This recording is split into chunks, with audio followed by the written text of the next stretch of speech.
ক্যালকুলেটরের সাহায্যে method of assumption অঙ্কগুলো খুব ভালোভাবে সলভ করতে পারবা। মানে কারো যদি কনসেপ্ট ক্লিয়ার থাকে অঙ্কের, তার যদি বেসিক ভালো থাকে আর সে যদি ক্যালকুলেটর হ্যাক্স জানে, তার কাছে এমসিকিউ পরীক্ষা কোনো ব্যাপারই না, ম্যাথ এমসিকিউ পরীক্ষা কোনো ব্যাপারই না। সে ম্যাথ এমসিকিউ পরীক্ষায় ক্যালকুলেটর দিয়ে সেই 70 থেকে 80% ম্যাথ সলভ করতে পারবে। সেজন্য ক্যালকুলেটর ব্যবহার খুব ভালো শিখতে হবে।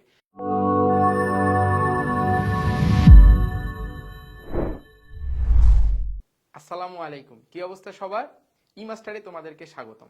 আজকে আমরা বোর্ডে গুচ্ছ ইঞ্জিনিয়ারিং 2021 সালে আসা একটা খুব সুন্দর একটা জটিল সংখ্যার প্রবলেম নিয়েছি।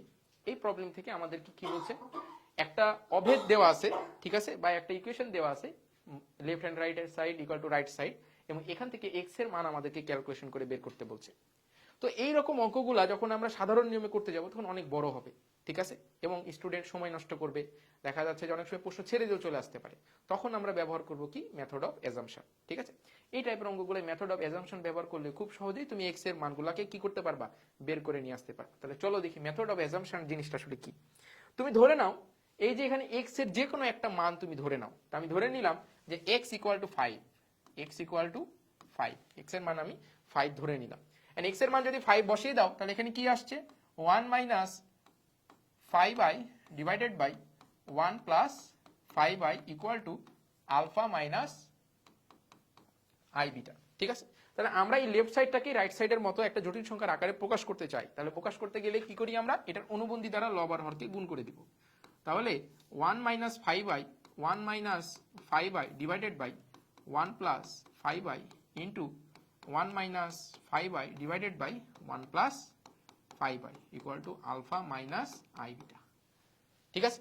এন্ড এটাকে যদি ক্যালকুলেশন করো তাহলে ফাইনালি তোমার অ্যান্সার আসবে যেটা, সেটা হচ্ছে minus 12 divided by 13 minus i 5 divided by 13 equal to alpha minus i beta, ঠিক আছে। তোমার কিন্তু এই অ্যান্সারটা তোমার চলে আসবে যখন তুমি এটাকে ক্যালকুলেটর ক্যালকুলেশন করবা, তখন দেখবা এই মানটা কিন্তু আসবে, ঠিক আছে।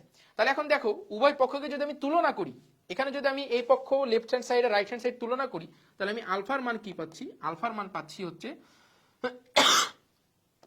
মাইনাস 12 বাই 13 এবং বিটার মান পাচ্ছি হচ্ছে আমি 5 বাই 13, ঠিক আছে। তাহলে দেখো আমি আলফার বিটার মান পেয়ে গেলাম। এখন এক্স এর মান তুমি কত ধরেছো, এক্স এর মান ধরেছো 5। এখন আলফা বিটার মান এখানে বসিয়ে দাও, বসিয়ে দেওয়ার পরে যে অপশনে তুমি 5 পাবা সেটাই হচ্ছে তোমার অ্যান্সার, ঠিক আছে। তাহলে দেখো এখন যদি আমি এখানে আলফার মান যদি আমি বসিয়ে দেই, আলফার বিটার মান যদি বসিয়ে দেই, তাহলে ক নাম্বারে যে মানটা পাবো সেটা হচ্ছে, ক্যালকুলেশন করো ক নাম্বারে আলফা, যদি আমি এখান থেকে ক্যালকুলেটরে ক্যালকুলেশন করি তাহলে এখানে আমি পাবো হচ্ছে আলফার মান কত পেয়েছি আমি, 5 বাই মাইনাস 12 বাই 13। তাহলে মাইনাস 12 বাই 13 করলে ক নাম্বারের অ্যান্সার আসছে মাইনাস 2 বাই 3, ক নাম্বারের অ্যান্সার আসছে মাইনাস 2 বাই 3। খ নাম্বারে বসিয়ে দেখো, খ নাম্বারে যদি আমি অ্যান্সার বসাই দেই তাহলে খ নাম্বারে বসিয়ে দিলে এখানে মান আসছে 13, এখানে মান আসছে 13। গ নাম্বারে বসাও, গ নাম্বারে যদি আমি মানটা বসাই তাহলে বসাইলে গ নাম্বারে কি আছে, গ নাম্বার আছে 1 ডিভাইডেড বাই 1 প্লাস বিটা, তাহলে বিটার মান তুমি জানো, বসিয়ে দিলে এখানে আসছে 13 বাই 18, ঠিক আছে। এবং ঘ নাম্বারে দেখো, ঘ নাম্বারে যদি আমি বসিয়ে দেই তাহলে ঘ নাম্বারে বসিয়ে দিলে এই যে দেখো ঘ নাম্বারে কিন্তু চলে আসছে 5, ঠিক আছে। তাহলে দেখো তুমি যখন এক্স এর মান 5 ধরে নিলা এবং আলফা বিটার মান যখন তুমি এখানে বসিয়ে দিচ্ছ, তখন ঘ নাম্বারের অ্যান্সার কি আসছে 5। তার মানে তোমার কাঙ্ক্ষিত অ্যান্সার কি, কাঙ্ক্ষিত অ্যান্সার হবে হচ্ছে 5, ঠিক আছে। এটাই হচ্ছে power of method of assumption, assumption মেথডের পাওয়ার। তুমি ক্যালকুলেটরের সাহায্যে মেথড অফ অ্যাজাম্পশন অঙ্কগুলো খুব ভালোভাবে সলভ করতে পারবা।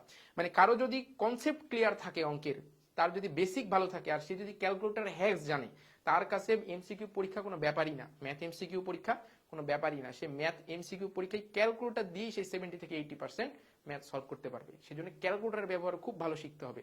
একদিকে বেসিক ভালো থাকতে হবে, আরেকদিকে ক্যালকুলেটরের ব্যবহার ভালো শিখতে হবে, এবং এই দুইটার কম্বিনেশনে জাস্ট বুম হবে তোমার, ঠিক আছে, পরীক্ষা জাস্ট বুম হবে।